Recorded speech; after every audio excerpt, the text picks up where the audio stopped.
So this equation right now is in what we call vertex form, where we've got everything set up so that all the x terms are wrapped up in one parentheses. Okay. So to figure out the vertex and the axis for the graph of the function, the vertex is going to be what it would take to plug in a number to make this equal to 0.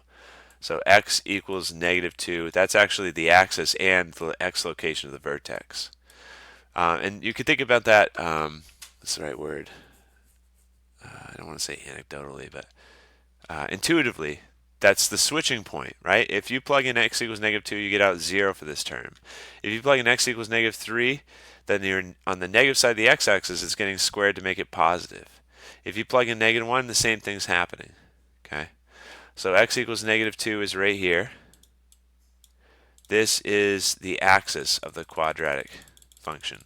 So this is where the parabola is going to switch directions, except this one's a negative leading coefficient, so it should look down, something like this.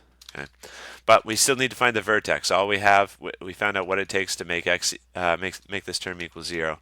The vertex is the full point where this thing switches directions, and to figure that out, you want to plug in the switching point at x equals -2 and see what you get for a y value.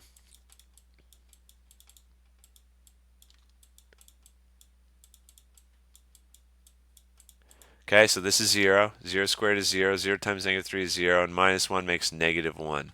So if I plug in -2, I get out -1 for a y value. So -2 in the x, -1 in the y, there's our dot. And we've got an idea of what the rough shape is going to look like because we know that the leading coefficient is negative. That means it's going to face down like this. So the parabola should look something like that.